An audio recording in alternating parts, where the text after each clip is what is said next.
सर्दी की एक स्याह रात थी।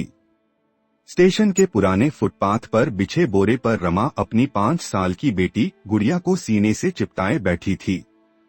उसकी रजाई थी एक पुराना मैला सा शॉल जिसे उसने कई बार सिला था। स्टेशन की सीलन भरी दीवारों के पास वो एक कोना पकड़कर रहने लगी थी जब से उसके पति श्यामू ने बीमार पड़कर दम तोड़ा था। रमा कभी माली हुआ करती थी। बड़े बंगले की बगीचे में फूल सजाया करती थी। लेकिन जब मालिक ने हाथ छुड़ाते हुए कहा, इतनी बीमार सी लगती हो, अब आराम करो, तो उसने जवाब में कुछ नहीं कहा, बस एक नजर अपनी बेटी पर डाली थी। आज 3 दिन हो गए थे, कुछ ठोस पेट में नहीं गया था। गुड़िया को बुखार था और उसकी सांसें गर्म थीं।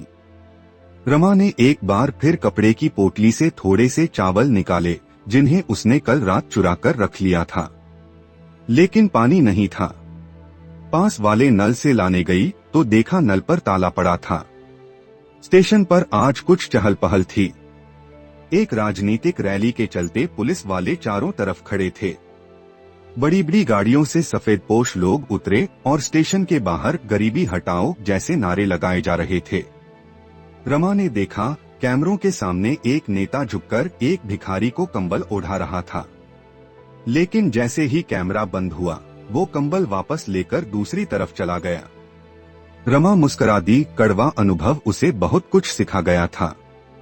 उसी शाम एक साहब मोटे चश्मे वाला कोटधारी दिखावे में दानी उसके पास आया और बोला, तुम्हारी बच्ची बीमार लगती है, मैं एक एनजीओ चलाता हूँ, चलो इलाज कराते हैं। रमा डर गई। उसके चेहरे पर शक की परछाई दौड़ गई। आप बस चाय दे दीजिए साहब, हम यहीं ठीक हैं। तुम जैसे लोग कभी नहीं सुधरते, हम मदद करें तो भी ना। साहब बड़बड़ाता हुआ चला गया। गुड़िया की हालत अब और बिगड़ने लगी थी। उसकी आंखें बुझी जा रही थीं। रमा भागी स्टेशन के बाहर वाले मेडिकल स्टोर तक। भैया कुछ दवा दे दो, बच्ची बुखार में तप रही है। पैसे हैं?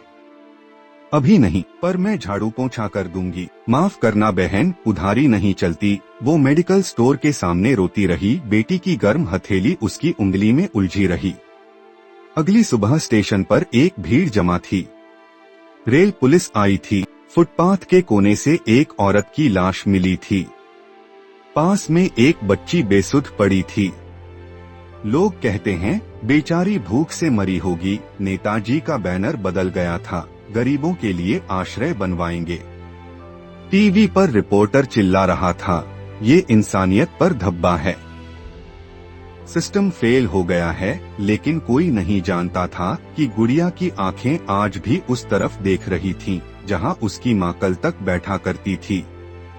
संदेश इस कहानी में समाज की असंवेदनशीलता, भूख, व्यवस्था की विफलता और वास्तविक इंसानियत की कमी को उभारा गया है।